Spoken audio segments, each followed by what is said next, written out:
was 8 years old, I lived with my parents and older siblings in a single-story house on a quiet cul-de-sac by a lake.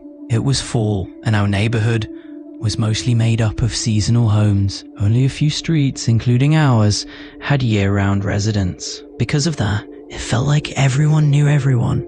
You could usually tell who was who just by the cars they drove. I remember that day, starting like any other.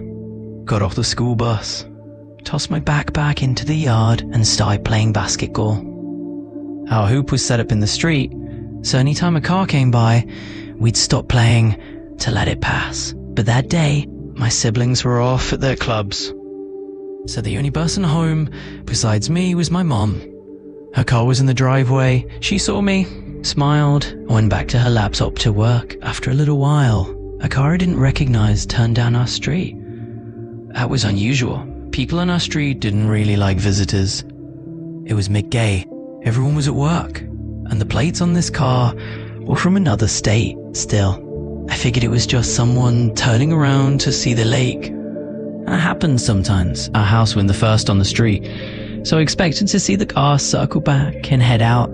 And sure enough, it did. But instead of driving past me and leaving, he stopped. I was standing across the street from my house near the basketball hoop. He rolled down his window. "Hey kid, let me see that goal." Without thinking, I ended it over.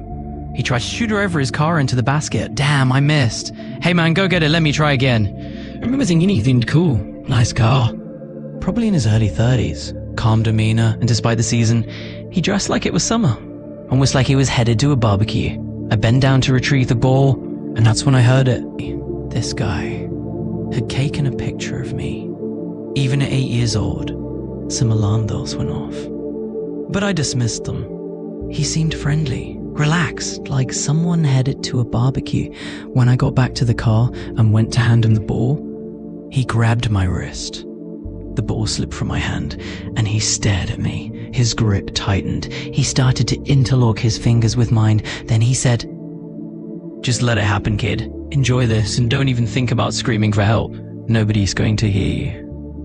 I was confused. My mom was just inside. She would have heard me. She could have been outside in seconds.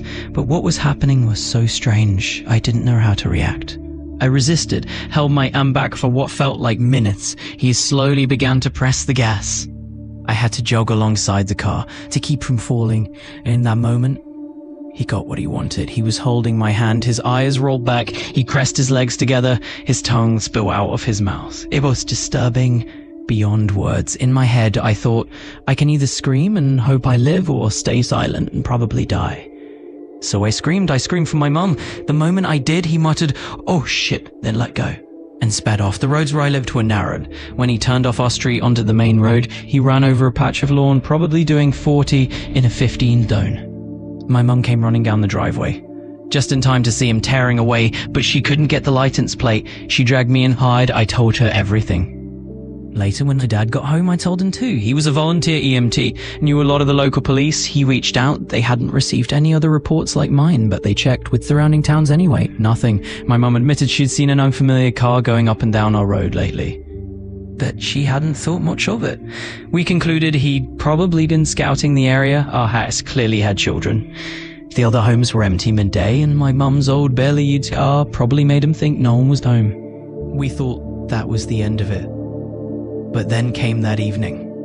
Normally, my siblings would have been home, but it was Friday. They'd asked to stay at a friend's house. And my parents, they allowed it more easily than usual.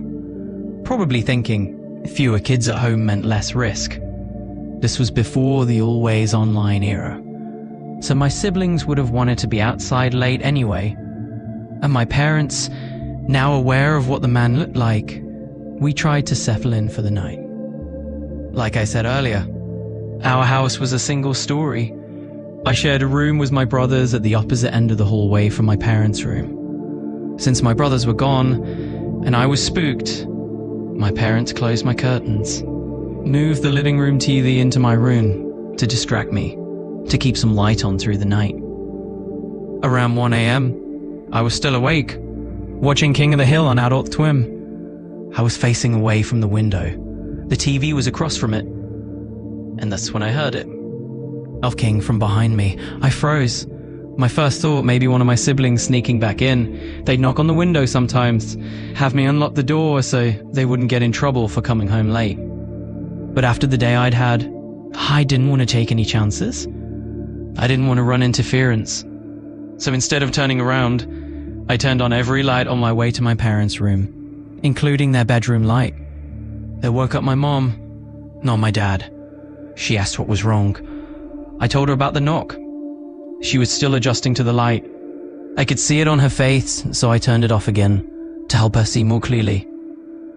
My parents' room had 3 large windows, one facing the front yard, one facing the side yard, and one facing the backyard. The backyard window looked down on the basement door. From the top of the stairs leading to the basement, you could see into my parents' room. Now, in spring and summer, they'd close the curtains. They didn't want seasonal visitors peering in from the lake. But in fall and winter, they didn't bother. They weren't worried about anyone being out there. As I explained the knock, my mum sat up in bed. And that's when she saw him. The man from earlier, looking through the window. She screamed. It woke up my dad, and the man outside shouted, "I just wanted to hold his hand!" My dad grabbed the baseball bat he kept in the room, stormed outside in nothing but his underwear. But the man had already bolted into the woods. Now, those woods weren't known for big animals, so unfortunately he was safe and he got away. We called the police again. After that night, my parents installed a basic home security system. Everyone on our street heard what happened. My parents invested in more indoor activities for me and my brothers. That's how I got my first Xbox.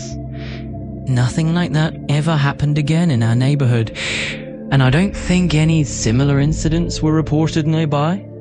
All I'm left to assume is that the man went back to whatever state his license plate was from, because we never saw him on our street ever again. This happened 5 years ago, when I was 15. I'm 20 now.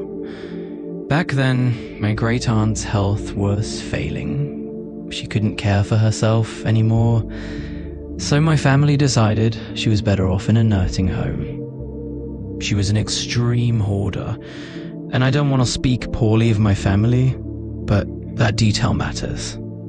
Her house sat abandoned. My father and I were the only ones who checked in on it from time to time. It started off small. Minor things moved around. Drawers looked like they'd been rifled through. We didn't think much of it. Someone else close to my great aunt had a key. He used to live with her. We figured maybe he was coming back for some of his things. But after a while, things got stranger. We started roaming the house more, trying to rescue what we could, just looking through everything. We did this for a couple of weeks straight, and every day, I felt watched. We found more things moved around, placed just so we wouldn't notice immediately. Stuffed animals that used to sit on a shelf, now lined up step by step on the staircase. Dirty footprints, drawers ripped open, contents spilling out everywhere. We grew suspicious, started investigating more.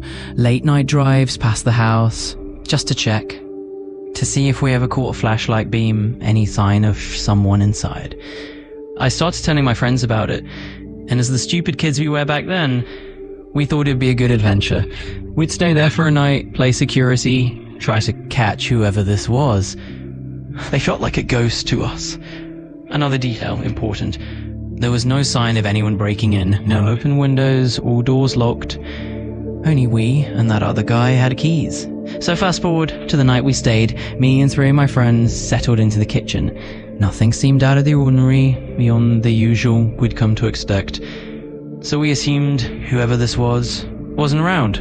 We ordered pizza, talked for a while, waiting for something to happen.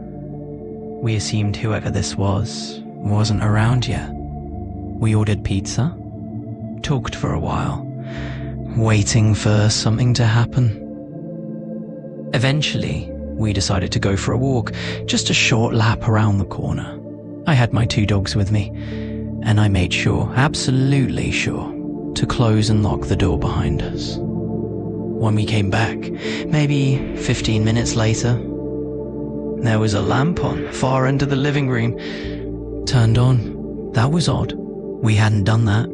And the living room was hoarding central, so full of trash and clutter that whoever turned it on had to climb over everything just to reach the switch. And that's when we knew whoever this person was, they were inside. We went into the kitchen, kept a low profile just to see what would happen. After a while, one of my friends, let's call her Jane, chickened out, wanted to go home, and I wasn't about to keep someone where they didn't feel safe. So we let her leave. 5 minutes later, after Jane closed the front door, we heard her footsteps coming down the wooden staircase. Whoever it was clearly thought the house was empty. This was the moment we'd been waiting for, but honestly, we were so caught up in the sound of those creaking steps, we didn't realize what was actually happening until one of my dogs started barking, and the footsteps stopped immediately. There was now only one wall between us and whoever had come walking down the stairs. And when we finally put two and two together, we panicked, ran out of the house as fast as we could. Luckily, there was a door separating the staircase from the hallway, and we locked it when we came back from the walk, so that person was now tracked. We sat outside, tried to catch our breath, and decided our best move was to call the police, let them handle it. After the shock started to wear off, we heard a male voice speaking quietly, almost like he was on the phone inside the house, still there, still talking. It was only then that we noticed it, an upstairs window slightly open. Whoever this was must have opened it at some point, because like I said, when we first touched down, none of the windows were ever open. We couldn't really make out what was being said, just something along the lines of being caught. We sat there 30 long minutes waiting until the police finally arrived. They went inside, looked through everything, but they found nothing. He'd had enough time to hide. There was a room upstairs completely filled with cardboard boxes, stacked almost to the ceiling. If this man channeled his inner child, he could have built a fort and stayed hidden for days, and that's when things started to get extreme. It was like he was playing games with us. After the cops left, he began leaving notes all over the house, each one with a weird, drawn-on smiley face, little illustrations of flowers, and beneath them, the words, "Catch me."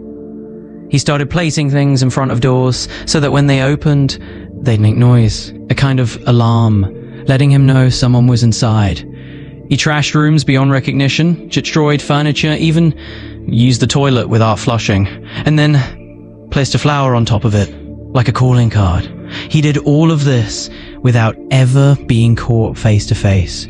Our checkups became more frequent. Once a day turned into every hour, but we never saw him. Not once.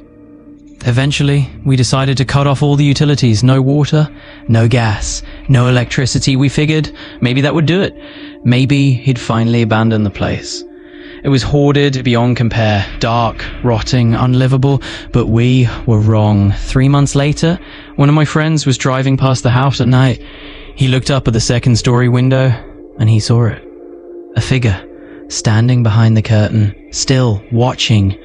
When he told me, I just sighed. Great, I said, here we go again. And just like that, the interest in the house was back. One day we all decided to just show up. 7 of us, determined to search the house from top to bottom. We were compelled, obsessed really, with finding out where this guy was hiding and how he kept coming and going without a trace. Still, everything was locked up tight.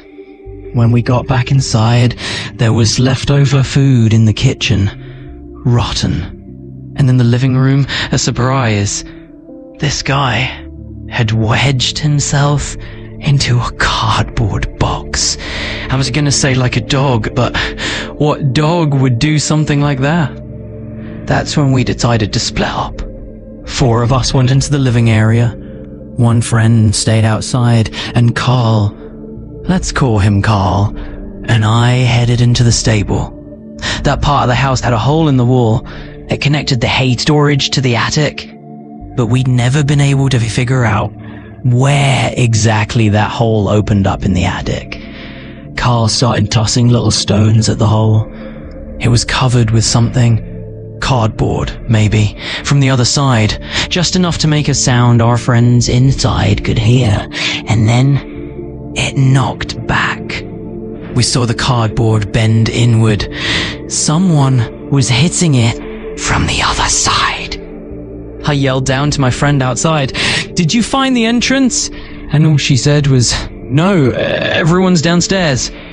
Just kind of shocked. Carl and I looked at each other, then bolted out of the stable and back to the others. "If we go to the attic now," I said, "we've got him. There's no way he can escape. He'd have to pass us on the stairs." So we all ran upstairs, but again, nothing, no one. After that, we gave up, decided we wouldn't go back. We also realized it might be dangerous. This man, he never really did anything to us, except creep us out. But we kept wondering what would happen if we actually caught him, if we stood there, face to face. Our parents weren't thrilled about any of it. You'd done all this behind their backs, so again, months passed. Except for the occasional drive-by, sometimes we'd see a faint light inside, until finally, the house was put on the market. It's been emptied out, in the process of being renovated, and even during cleanup, while there was evidence of someone living there, no person was ever found. We don't know when they first arrived, or when they finally left, or what happened in between. At 15, I wanted to confront him, tell him to get out of my aunt's house. It wasn't his. But now, a little older, a little more aware, I'm glad it never came to that. I'm still blown away by the fact that we searched for him, so did the cops, and no one could find him. This house, it wasn't a mansion, not some sprawling estate with secret passageways, just a regular house. But trying to locate him among the mess was like trying to find a needle in a haystack, and I'm happy we never came face to face. Other than wanting to tell him to leave, I never really worked out how that moment would play out, and now I find myself more relieved than I ever expected, knowing it never came to that. At the time of this story, I was in my 20s, young, ambitious, and at the time, a raging alcoholic and drug addict. My memory of that period is hazy, so if some details feel fuzzy, I hope you'll forgive me. Now, I'm almost a year sober, and I figured this is as good a time as any to share it. I'd moved from Arizona to Salt Lake City, Utah, landed a job as a service tech. One of my assignments was installing new devices at a string of gas stations. Starting down in St. George and working my way up the state to Salt Lake City, stopping each school that needed upgrades. I can't remember exactly where I was on this particular night, somewhere between Richfield and in another small town. I'd finished a job late, maybe around 10 or 11 p.m, and I decided to push on to the next town, so I wouldn't have a 2-hour drive in the morning. As I drove down the highway, Google Maps told me to take a dirt road. I hesitated, but I made the turn anyway. It was long, isolated, a trail of a road lined with brush and trees, almost like a natural wall. It wasn't paved, not really. You wouldn't take a truck on it unless you had to, unless it led somewhere specific. There was nothing around me but pitch black desert and my own high beams. 5, maybe 7 minutes into the journey, my old 2008 work truck sputtered. It was a total beater. I cursed under my breath, put it in park, checked under the hood. Nothing obvious was wrong. I glanced at my phone. No service. Checked my work phone. Something. And my options were to sit there all night until daylight or try to find a spot with a signal. I chose the latter. Normally I carry a firearm when traveling for work. That trip I'd forgotten it, so instead I armed myself with a 10-inch pipe wrench in one hand and my Milwaukee flashlight in the other. Then I started walking into the desert. I'm from Arizona, so I'm used to quiet, dark deserts. I'm not exactly someone who scares easily, but with each step away from the truck, I felt my tension grow. After about 10 minutes of walking, I heard muffled laughter coming from behind me. It sounded almost like something out of a kid's show. Soft, weirdly playful. I spun around, fast, But even with my flashlight, I didn't see anything. My boots sank into the sand as I pushed forward, heart pounding like a ticking time bomb. Then I heard it again, closer this time, louder, like it was only 4, maybe 5 feet behind me. Adrenaline surged, and without thinking, I broke into a dead sprint through the brush and the sand, scanning frantically for somewhere to hide. And I believe in aliens or the paranormal. My first thought was a deranged person living out there in the desert, maybe a drug addict, just like I was. Either way, I knew I was in trouble. I found a nearby rock about 3 feet tall and did my best to crouch behind it, knee digging painfully into the ground. The moon was bright enough that my eyes had adjusted to the dark. I turned my flashlight off. Didn't want to give away my position. That's when I saw them. Silhouettes of 2 people, running. I could just barely make them out, but they were there, moving quickly. I could hear them talking, though I was too far away to understand what they were saying. At that point, I honestly thought I was gonna die. I even typed out a message to my family and friends, telling them I loved them, apologizing for anything I'd done wrong in life. Of course, it didn't send, no service, but I worked out in the only way I knew how. I'm no small guy, just under 6 feet 230, but for all intents and purposes, I was unarmed, outnumbered, and I had no idea how many others might be out there. God only knew what they planned to do if they found me. I stayed crouching, waiting, but they didn't leave the area. They were scrambling around like mosquitoes, searching. That's when I heard a third set of footsteps. Had to be at least 3 people out there. I had one idea. I grabbed 2 small rocks, whispered a silent prayer, even though I'm not religious at all, and I threw them as far as I could in a direction away from the road, away from my truck. I heard the figures scurry toward the sound, shouting at each other as they moved through the desert. I used the moment of chaos to crouch walk back toward the truck, through the brush. My boots filled with cold sand every step, branches stabbing at my work pants, and I could hear someone tailing me, but I refused to turn around. Then I saw it, my salvation. My work truck, only the driver's door was wide open, and I knew I'd closed like before I left. Heart now hammering, I made my way to the truck, checked the back seat quickly, flung the door open wider, and climbed in. In a moment of panic, I did the one thing that probably shouldn't have worked, but it was my only option. I tried to start it. It took a couple of shots, but then it roared to life. I threw it into drive and floored it down the dirt road. As I sped off, my headlights illuminated hooded figures hiding along the roadside, all ducking as I passed, then scattering off into the darkness like roaches in a freshly lit kitchen. I rolled down the window, held my pipe wrench as hard as I could at one of them. I don't think I hit him, but my best hope was that he left that evening concussed. Dust billowed up behind me. I yelled as I drove, white-knuckling the steering wheel, mind racing, trying to make sense of what had just happened. I didn't stop until I saw the lights of a small town ahead. Pulled off into a 7-Eleven parking lot around midnight, completely drenched in sweat. The cashier asked what was wrong, and I begged her to call the sheriff's office. When he arrived, he was older, burly looking. He treated me more like a suspect than a victim. I'm heavily tattooed, and clearly he assumed the worst. Later, I found out a hose in the truck had burst. My boss, annoyed at the late night call, told me to contact the sheriff and the mechanic. The mechanic was kind, didn't charge me for the repair, said he'd never heard of anything like that happening in the area. The police, as you can imagine, weren't much help. They acted like I'd been awake too long or hallucinating, asked if I'd been drinking or using drugs, barely wrote anything down in the report. I stayed that night at a motel, but I didn't get a single hour of sleep. Washed off the dirt, lay there, wide awake, thinking about what had happened. I ended up going home early, eventually quitting that job for other reasons. Months later, a photo I'd taken during that service call resurfaced.